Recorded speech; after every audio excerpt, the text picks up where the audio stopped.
Rabotai, once again, I address you about the importance of proper decorum in the Bet Knesset. What I mean by proper decorum in today's talk is being careful not to speak in the Bet Knesset at the times that it is forbidden, which probably is from the time you walk in until you leave. Clearly it includes the reading of the Sefer Torah, and certainly it includes the Hazara, the Amidah. Let's talk about those two specific items before we eat something that's too big to bite. The parashiyot that we're reading now all talk about Mitzrayim. Most of us have no connection to Mitzrayim. Most of us were never there. Our grandparents didn't work in Egypt, so it's ancient history.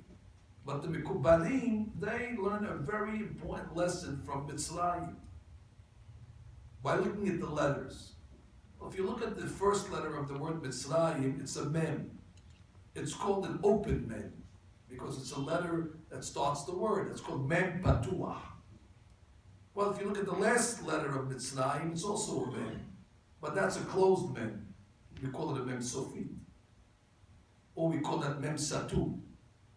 Well, it's interesting that the Gemara in Shabbat says something incredible about the mem patuah and the mem satu. Mem, the Gemara says, is an abbreviation for the word ma'amar. Ma'amar means to speak, to talk. And the two mems represent mem patuah, ma'amar patuah, that sometimes there's a time to open your mouth. And then the other times there's a time to close your mouth, mem satu. And that's where the Yetzer Hara is going to fight you, in these two mems. When you're supposed to close your mouth, he's going to tell you to open your mouth, and when you're supposed to open your mouth, he's going to tell you to close it.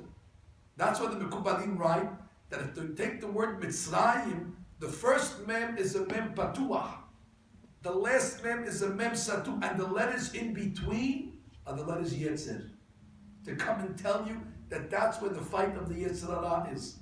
In a synagogue, it's obvious. Where there it's clear, you see all the signs on the wall. Asur ledaber bebet knesset b'shat tefillah. You're not supposed to talk in the synagogue at the time that they're praying. It's obvious. I don't think anybody argues it. Even the people that talk, I don't think they say it's permissible. They just cannot control because they're victims of the Yetzer. So we have a modern Mitzrayim in our midst. The battle of Mitzrayim still is amongst us. The Yetzer confusing us between the two mems. Now I'll tell you another reason why people might rationalize speaking in the Bet Knesset. If you would ask most people, what's more important? The silent Amidah or the repetition? Well, if you'd asked me 20 years ago, I would say, of course, the silent Amidah is more important. After all, we were taught in school that the only reason why we do the repetition is for people who didn't know how to pray. So they will fulfill their obligation. The Azan repeats it. But today everybody knows how to pray. Most people that come to the Bet Knesset and have a siddur, they know the Amidah by heart. So most of us look at the Hazara as an old custom that really doesn't have too much value in the modern world. Comes a rabbi called the Ben Ishai, the Ben Yosef Haim in Baghdad, and he says, again according to the Mekubalim, that the Hazara is mandatory, even in a place where everybody knows how to pray, and its value is higher than the Lahash. I say again, the value of the repetition Amidah is higher, and there's chances that it'll be more accepted even than the silent. And he says that's why. The silent Amidah, you know why we have to say it's silent? Because we're worried that it might get hijacked or sabotaged by what he calls mekatrigim, the spirits that try to grab the Kiddusha. So we have to say it low. He says, but the Hazara is so holy that even the mekatrigim, even the prosecutors run away so we can say it out loud. We're not scared of the prosecutors. That's why you can say it out loud. Because it's such a high level, nobody can touch it. The Amidah, the silent one, you have to say it low, but you have to sneak it in. But the Hazara, broadcast it as loud as you want. So people think they can talk during the Hazara. What I tell them is, if you're going to talk and you have a choice, speak during the silent Amidah.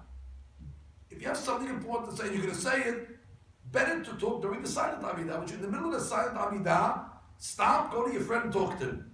You're better off doing that than to interrupt the repetition, because the repetition is much higher.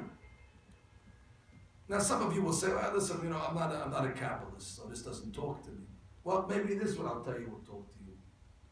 The way I look at it is imagine if you have a lawyer that's making his case for his defendant. He's in court, he's making his case. Now, my defendant, he's innocent, he deserves the benefit, and deserves all the innocent verdict and so on. And he's talking to the judge on behalf of the defendant. And as he's talking to the judge, the defendant is talking to somebody else in the courtroom.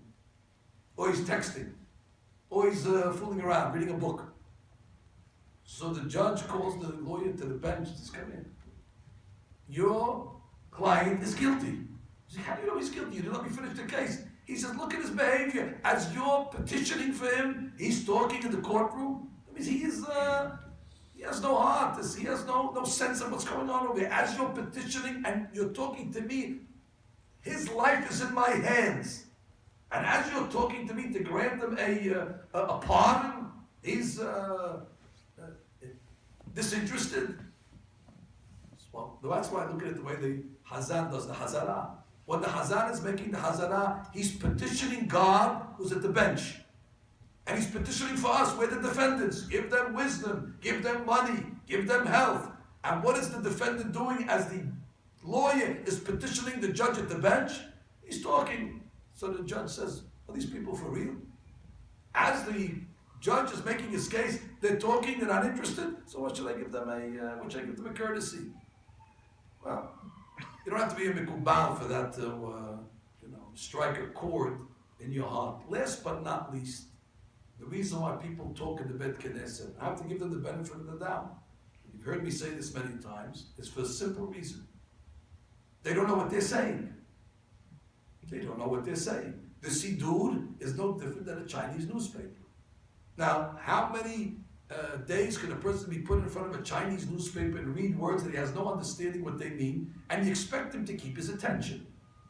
So, if we want to be proactive in solving this problem, which I think it has gotten better as a result of these little videos and the different hachamim that have gone on a campaign to talk about it, it's gotten better. But if we really want to approach the subject at its root, we have to teach people what the words mean in the Siddur. And then once they start understanding it, it becomes an interesting book. It becomes a book that you can't put down. It becomes something that you become riveted. You become so attached to it. It becomes something that is very, very attractive or magnetic. Baal Shem Tov said on the Pasuk, when Noah was building the Teva, it says, Zohar ta'aseh la Teva. That when you build the ark, you must put a window. But the Baal Shem understood that the word Teva can mean the word. The word, Teva is a word. And he says, the word, you must put light into the word. Zohar ta'aseh la Teva, you must illuminate the word. The words of the Siddur have a lot of light inside of them. The problem is if you don't understand what they mean, so they're filled with darkness. So you must illuminate the word. How do you illuminate the word? With a translation, with an understanding, with a philosophy, with an ideology. So you must learn the Siddur. The Siddur must be taught. The Siddur is not only just to read, it's to understand. And therefore, Zohar ta'aseh la Teva. Therefore I say to Botai, let's not get confused between the Mem Patuah and the Mem Satu. The Yetzer Hara's got us in a chokehold in the synagogue. We cannot tell the difference when we're supposed to have Ma'amar Patuah and Ma'amar Satu. And that's the battle. And that's what it means, Yitziat Mitzrayim. You have to get out of that Yetzer, to leave that Yetzer that causes us to talk when we're not supposed to. If you are going to talk, think about talking during the silent Amidah. Save your conversations for the silent Amidah and pay attention to the Hazara. When the lawyer is petitioning your case, it will be very arrogant and brazen to do anything but to stand at attention and answer Amen. And with the proper elucidation of the Siddur, The siddur becomes then a source of great light. Soha ta'aseh nateva.